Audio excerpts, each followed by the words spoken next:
people know us by different identities. I don't know. Sometimes people say, oh, those are the twins, Joe and Joe. Trouble or double blessing? Well, that's for Canadians. Yeah, that's true. But what else? People in Rwanda, because we're from Rwanda, we're born there. People know us as Bukuru na Butoi.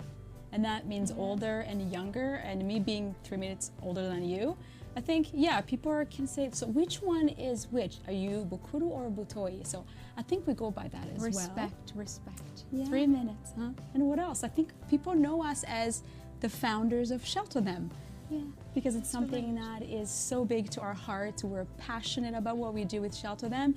And so people know us as Joe and Joe, Bukuru Butoi, Jocelyn, Josephine. Yeah, that's right. And then the founders of Shelter Them, which is icing on the cake. I think that's the best title ever. Or, what, you forgot? Mama Joshua, Mama Abby. You have 2 kids, beautiful kids. I can't believe your son just turned 15. Oh my goodness. Yeah. Tall, how tall is he?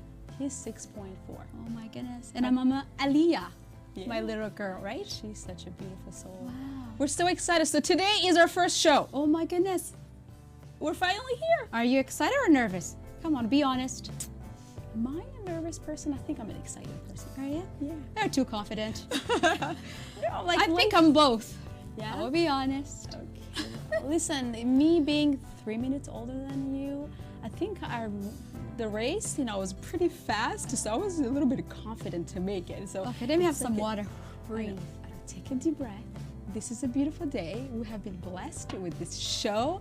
And hey, our viewers, so I don't know how are you going to know on the personal level, creating a relationship and going through this journal with our show.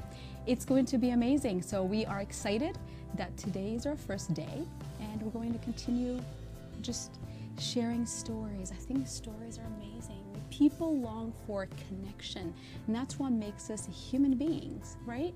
And so I'm excited for this journey. Absolutely. Just be yourself. Yeah. Be real. Yeah. No masks. Yeah. Just be yourself and accept one another, right? Absolutely. So what's on the talk today, Joe? What are we talking about?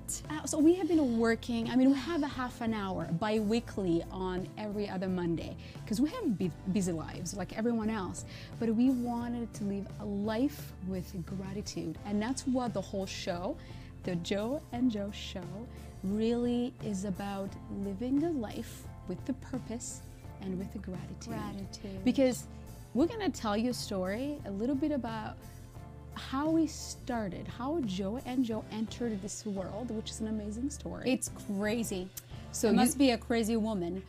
She delivered 2 girls by herself. That's a story. It's coming. It's coming. It's coming. And another story, we're gonna tell you a little bit in between from when we entered the world, me being, faster than her, 3 minutes. Sorry, I remind her that sometimes, which is not nice, but listen, I love her and she knows that. She's like my heart. But something in between from that day we were born.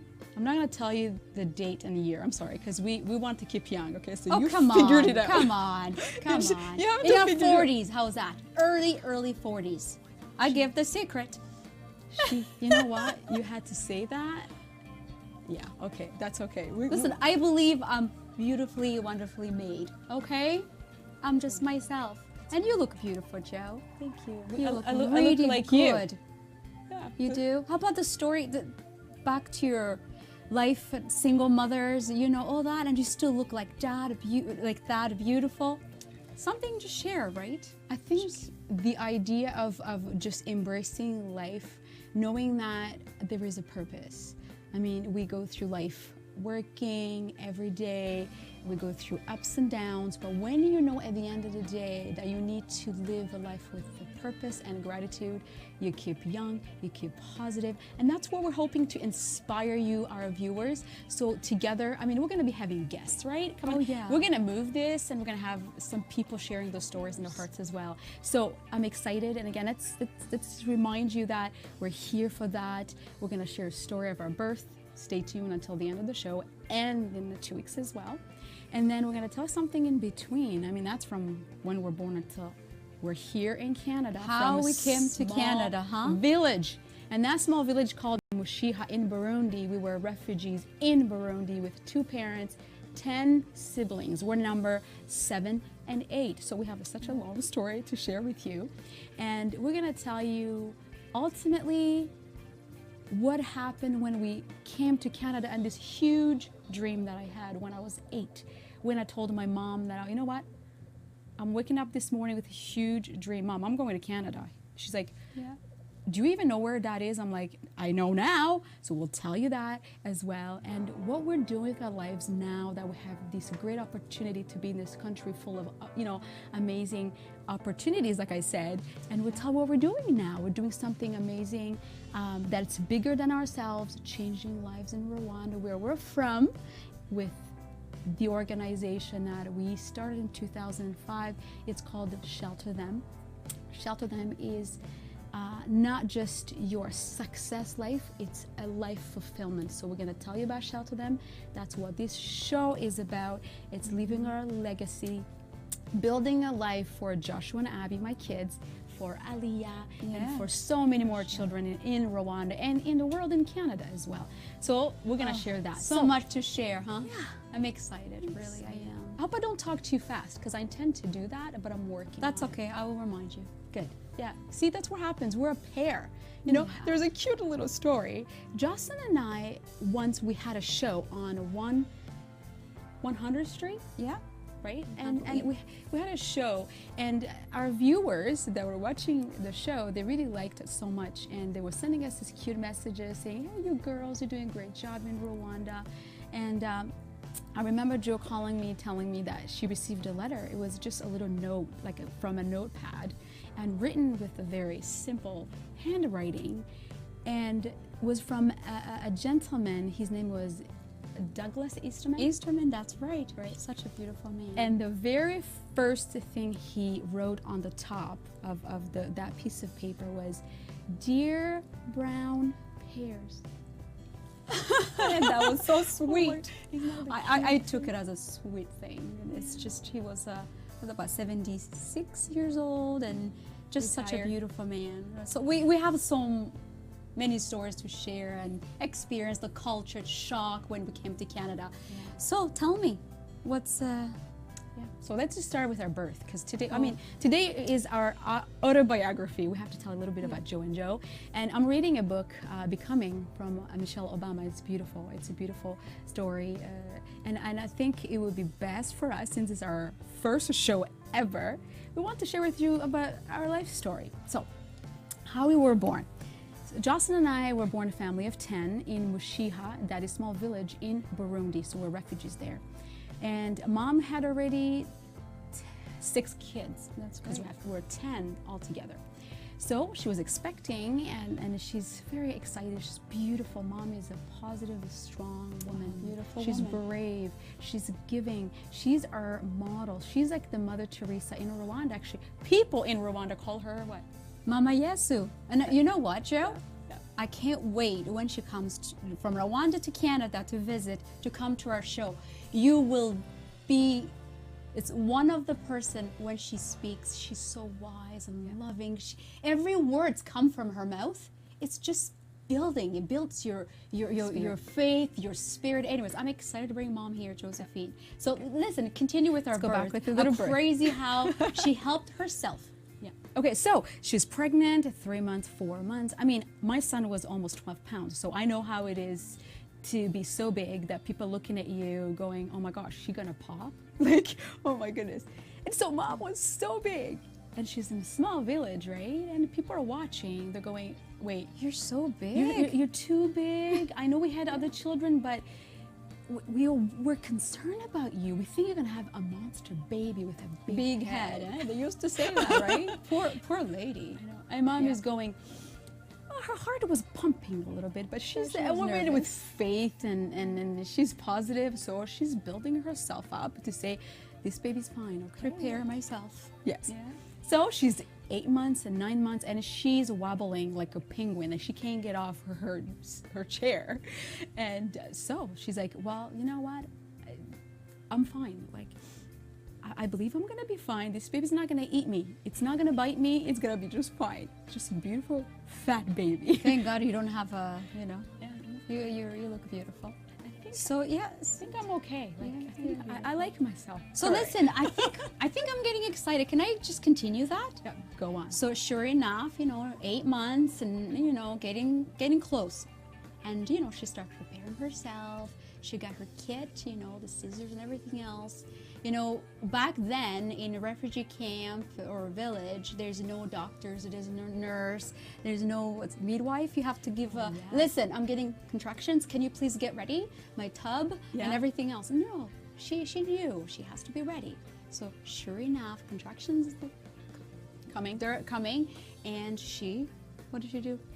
She said she prepared a bench where she thought it's not too high from the ground and it's not too low, where she can actually push the baby and at the same time reach down and cut the umbilical cord. Can you believe that? You can't fathom, you can't imagine us in this country, in Canada, North America, how you deliver a baby with midwives and you're really freaking out. It's not even one, it's two. Right, two. But she doesn't know that, right? She did know she has, the ultrasound it wasn't happening, So anyways, so she sits on the bench towards the end. She starts pushing, and she's pushing By herself. Wow. She had a little bit of help, but I don't remember. I think a mom mentioned that the girl that was actually supposed to be helping her, she passed out. Oh well, that didn't help. And so she pushes, and boom, I am down. There's Josephine. I am down. Like, oh boy. She can't stop that, but she's gonna have to look down and cut the umbilical cord. Okay, this baby has to stay alive. And she looks down. She's wowed. What a beautiful baby. girl, huh? Oh, so pretty. Oh, listen, I'm not full of myself, but yeah, right, I'm coming. I'm not a monster. I'm coming. And she goes down, and she felt something in her stomach. And she said, "Oh, there's one more," and that's Jocelyn. Yeah. Right? There you go. Beautiful And girl. beautiful two girls. Yeah. And she did it by herself. She did it by herself. How brave that is. And I think I was telling Mom this, and it's funny, when she told us this story, we're actually sitting on a snowy day in Newfoundland, and we were just telling stories, because the people are like, yeah, she has tons of stories, so we're just gonna have a cup of tea, and she's going to tell us about her stories in Africa and her kids. So she started telling us, how we were born, and we're adults. We never heard this story before. And I thought, this is gonna be part of my book. Listen, I'm gonna have to share this story with people, and it's such an amazing opportunity now to do it. Anyway, that's how we entered the world. So, fast forwarding, how did we end up in Canada? Listen, I told you at the beginning I had a dream when I was 8. I said, Mom, I woke up in the morning, I said, we're going to Canada. She's like, no, what is that? I'm like, I had a dream. So it's like, sit down, tell me about it. And I said, Mom, in my dream I was sitting in this beautiful house. I can't pick like what was happening inside, but it was a beautiful carpet, and it had 2 girls, and they seemed young and very broken. And I said to them, why? Like, why were you on the street? That's what they did for a living. And it was so heartbreaking for me. And I said, I don't like that. It's sad. Like, can I help you so you don't have to make a life on the streets? They're like, okay. So I just remember talking to them, and in a few seconds, I see these 2 guys rushing by, and they come and say, you have to go now. I'm like, oh yeah, right. And I'm running from the living room, and there is this door. I go through it, and there's big lights, and I see a stadium with a crowd of people, and I'm just talking. I don't know what I'm talking about, but I was saying something. Wow, what a vision, huh? People say, did you know that you're always gonna talk or have a talk show? Or I'm like, I wouldn't be surprised, because at home with 10 kids, if I wasn't there, Mom would be like, this house is boring. Everyone would say, where's Josephine? She's not arguing. Full of jokes, and you get stirred up everything. Fights and everything. So yeah, huh? So that was my dream. So how did we end up? In Canada. To embassy? Yeah, that's what happened. Just miracle, and just praying, and we had dreams, and living in Rwanda and circumstances of the poverty and the genocide hit it in 2004. The struggle of every day. We had bigger dreams than where we were. So we said, we are going to Canada. Sure enough, there was a way. We got our visa, which was a miracle. It's a long story. You're gonna have to sit down with us to talk about it. It's another But show. we came to Canada by miracle.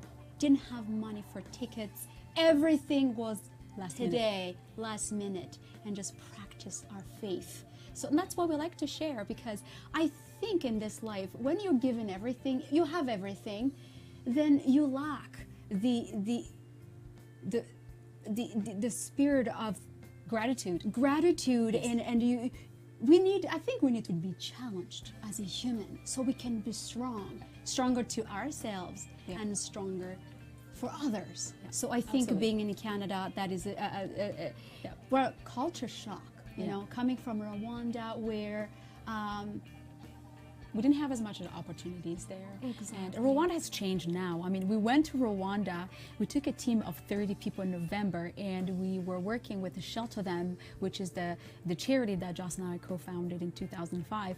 And just to see the change in Rwanda, it's incredible. Of course, there's always going to be the need. Even here in Canada, when we got here, the first week, we met two boys who were homeless, and we couldn't believe it. We thought we were in heaven. The buildings, the lights, everything was incredible, but yet we found two boys, which we took home, by the way. We told them, listen, boys, we have a place. We know, we met a guy who's a social worker and helped us to get a house. Why can't we do the same for you? Like, let's help you. And they got to the house, and we said, only a couple of rules, like you have to be home by 12, you know, midnight, because we have to go to school, and you have to wash your feet. You have because to be their clean. feet stunk. Oh we my put gosh. the it rules was down, but they didn't want did to. not, the rules. And later I figured it out that in life, you know, there's much more poverty than lack of food. There's a poverty of mind, a mindset where people, they have so much going on, and too much information is not good either, right? And so those boys, they didn't know how to handle life. They had parents, they had us, they had the opportunities in Canada, but you have to have the will. You know, I was thinking about this morning about gratitude, and I was like, when we share with our viewers, I'm gonna ask you, just take a pause for a minute. Think about just three. There's so much more, but think about the 3 things that you're grateful for. For me, I can say life. I am alive today. We know, talking about refugees, we know we had Syrian refugees and so many more here in Canada, Yes, and we do. lost to so many people, and there's so many wars and so much trouble in the world, but so to think that you are alive today, let's not take for granted, be grateful for that. You're alive. One day I was taken to be killed, one day, and I said to the people who are gonna kill me, which is another show, another day, I said, please don't kill me, I want to live, I was just a teenager. So today I'm walking, I'm working, I'm doing everything, but I forget to pause and say, I'm grateful for being alive. So let's be grateful for that. And just live the moment, today, because the moment you think about tomorrow, and then tomorrow it brings its worry and fear. But it's not easy. It's not a easy, mindset. but it's a mindset. It's a practice every day. Now let me say something here. Happy birthday to my husband, Michael Alexander. He turned 40, and I'm excited. It's another story. He had a horrible accident last year, April 21st. Severe brain injury, that is diagnosed. We were in Sunnybrook for weeks, and 2 months total in a hospital and the rehabs. But Mike, he's on his feet. He's not on a wheelchair. He was told gaining he his would memory. be, right? He would have probably meant to die. But you know, just I think with experience of Mike and his illness, and just living the moment, appreciating what I have now. have today, yes. He's breathing today. Okay, God, He's alive. He's breathing. Tomorrow, he's gonna walk. He's gonna remember more Right. of your life events that he doesn't remember, or not your wedding. He does not remember your wedding. does Yeah, he? he lost some memory and so many other elements that he's still working on. But you know what? It's just that today, Be grateful. appreciate what you have, the people around you, and then tomorrow it will be another day, right? And you know what? If you can't appreciate what you have today, how are you gonna appreciate what you don't have tomorrow? If the little you have, you don't use it and appreciate it, how are you gonna be able to handle with the bigger stuff? So again, take the moment. We're alive. That's one. Two, health. Like you just said, Mike, you know, like we're healthy. And if some people are going through difficult situation right now and they're sick. But listen, if you you have one part of your body that is not well, be thankful to the ones that are. Because the more you're grateful to the parts of your body that are healthy, the more the positive is going to heal even the part that is not well. So healthy, or our health, let's be thankful for that. The other thing, the good, the bad times in your life, appreciate those, because you know what? The biggest teacher in your life are those hard times. I learned something from a lady who was saying that we need to know that in life there is positive and negative. You can't have positive without negative. You can't have negative without positive. And therefore, if we were happy all the time, we wouldn't even know what happy means. So therefore, to be happy, you have to be sad. You can't have the valleys without the mountains. And all of that shapes us to who we are. And when you see the valleys and the mountains and positives and negatives, and you appreciate all of that, that is what gratitude means, and that is the true happiness. So you're speaking from experience, from being a single mom, huh? How many years? That 10 was years. Quite a challenge for you. I remember. I remember. And so we all have challenges, you know, divorce, Brain injuries. years and years of infertility, you know, not able to have children. Yeah. All these things that we go through as people, as normal, simple people. Yeah. And I think they make us who we are.